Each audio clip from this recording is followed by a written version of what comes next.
This is the Full Ton Podcast.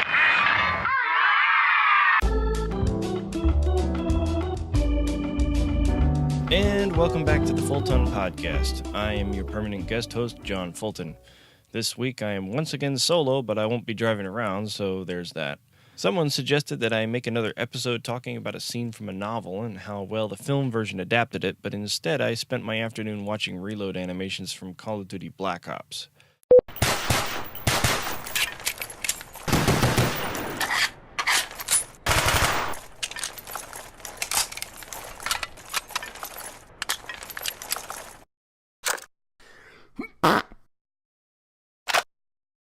So instead, we're going to talk about that. Sound design, according to Wikipedia, is the art and practice of creating soundtracks for a variety of needs. It involves specifying, acquiring, or creating auditory elements using audio production techniques and tools.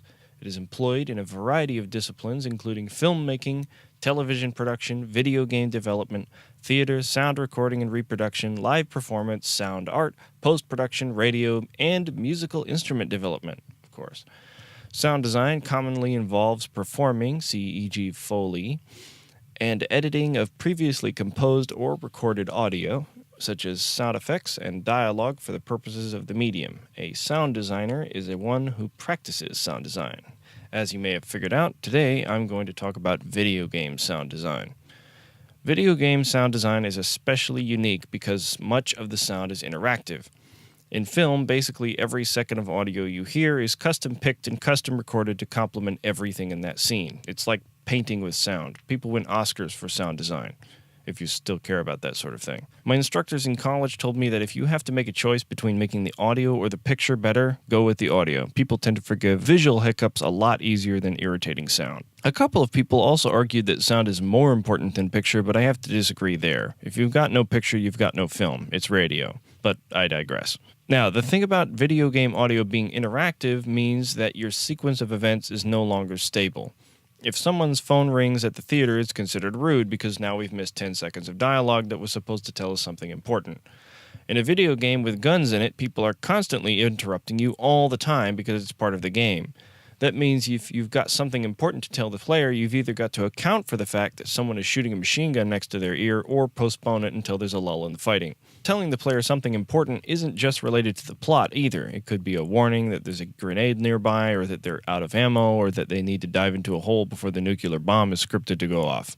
Now, you'd think that once a game's scripted extravaganzas, like the aforementioned nuke, are the events that are the hardest to get right. Not necessarily. If you make it big enough and get it mostly right, that sequence at the end of the level where the big alien mech falls into a building and blows up will only need to impress the player once per level. However, in a game where your gun needs to be reloaded about 40 times a level, if there's anything about that sound, anything at all, that irritates you, it's going to be magnified exponentially by how often you have to use it. The weapon stops being your trusty 6-gun and starts being your ball and chain. Now, the reason I'm so obsessed with this is because I make films with guns with them and I don't have any money. Blanks are expensive, and that means for nearly every single gunshot I've ever put in a film was finished in post.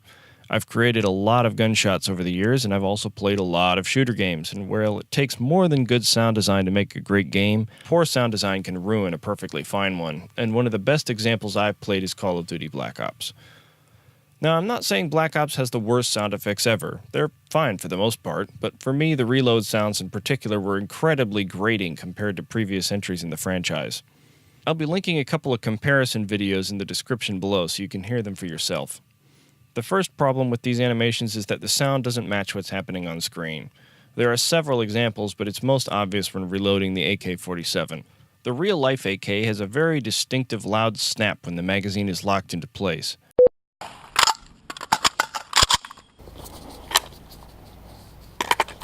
But in the Black Ops version, it happens a split second too early.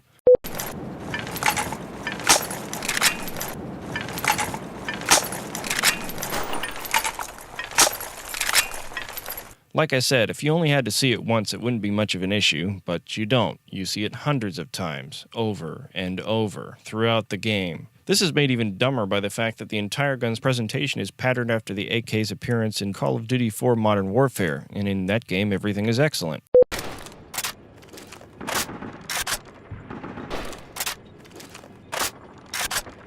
The best explanation I can figure is that Modern Warfare was developed by Infinity Ward and Black Ops is made by Treyarch, so I'm guessing different sound designers, animators, and programmers worked on each one. The second problem with the sound design is that it's too literal. As in, the guns don't sound like how it feels to shoot one, they sound like a gun does when you make an iPhone video of your buddy at the range, complete with the feeling of confused disappointment after watching it.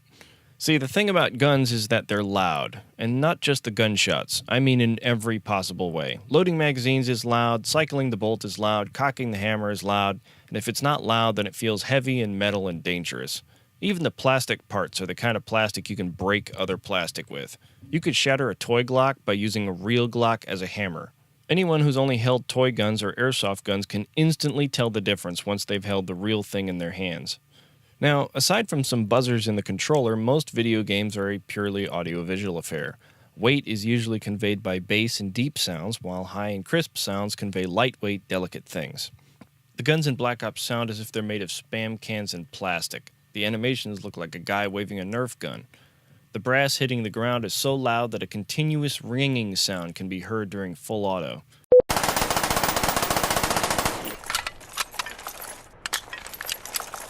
On top of that, or under it as the case may be, there's a continual jangling sound underneath every single reload, as if your character has 12 beer cans hanging off his vest.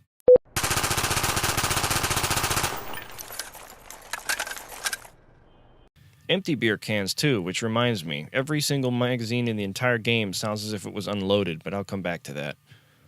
I'm not sure what they used for that sound, but I'm guessing that someone thought the character's web gear should make noise while he's reloading, and they got the sound by loading up a set of army surplus web gear with dummy smoke grenades and empty magazines, and shook it in front of the mic. Not that bad an idea, actually, at least on paper. In execution, though, it makes the player sound like a crazy murder hobo. Now, you'd think the solution to this would be as simple as going out to the range and getting real gun sounds, but for all I know, that's exactly what they did. That's not what's wrong here. What's wrong is the execution. Here's a rhetorical question. How is it possible for shooting a gun to sound awesome in person, but for an iPhone video of someone shooting to sound like crap? Now, you might think that the problem here is the microphone, but that's not necessarily true. For instance, this video I'm going to link in the description.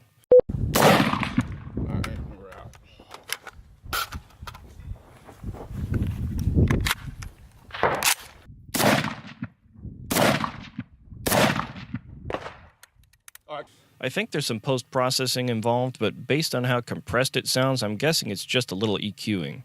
On the other hand, someone with a great microphone can make a terrible recording of a gun if he doesn't understand what the sound is going to be used for. One reason is that distance doesn't just change the loudness of a sound, it changes the intensity. If you record someone reloading a gun from a distance of 5 feet, it's going to sound much, much weaker than if you record them reloading from 1 foot. On top of that, sound reverberates through the body, which means that if you're touching the gun, it sounds different to you. An example of this kind of sound would be hearing your heartbeat in your ears. Can anyone else hear that? No, but we all know what it's supposed to sound like, and that's why a game can play a heartbeat sound and you know exactly what your character is supposed to be feeling. He's dead! Good shot, comrade! All of this goes into the secret sauce that makes video game guns sound the way that they do. Even once your sound is recorded, your work is only half done. You've got all the ingredients, but the pie isn't ready, and if you're going to sell me a pie, it had better not be half-baked. If I'm reloading, shooting, or handling a gun in an FPS, it ought to sound as if I'm handling a gun, not the guy next to me. That's the difference between immersion and the opposite of that. And as long as we're nitpicking here, we might as well talk about my other favorite pet peeve, empty mags. It's easy to point out that the reloads in Black Ops sound really weak, but hey, that's just a stylistic choice, right? You don't want the reloading sounds to overwhelm the gunshots themselves, do you? Just because you don't like it doesn't mean it's wrong.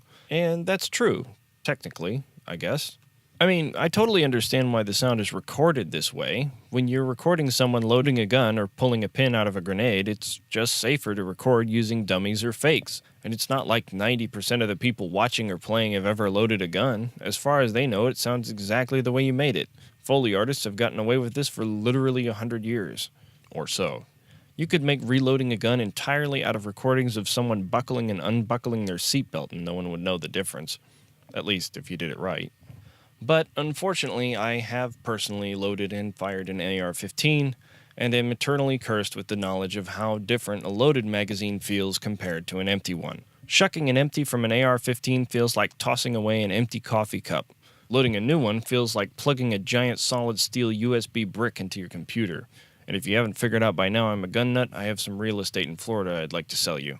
Every new magazine in Black Ops sounds hollow. All you hear is clicks, scrapes, and springs. No chunk sounds. Real loaded magazines also don't make that kaboingy hollow spring sound because the spring is under pressure, because it's like loaded. That sounds like nails on a chalkboard for me. If you want to see an animation that gets this almost perfectly right, then once again, look no farther than the M4 reload from the original Modern Warfare. In fact, all 3 Modern Warfare games use almost the exact same animation and sound effect, and the sound only gets chunkier as the series goes on.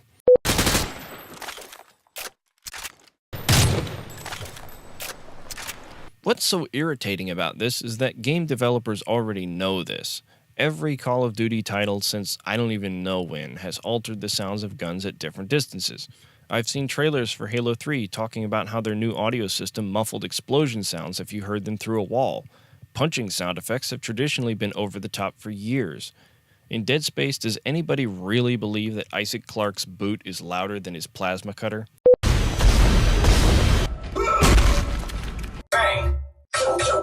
Every gun you've ever heard in a film, video game, or TV show was unrealistic to some degree, because if they just played a recording of an actual gun and made it as loud as an actual gun, everyone would have permanent hearing loss after the first firefight.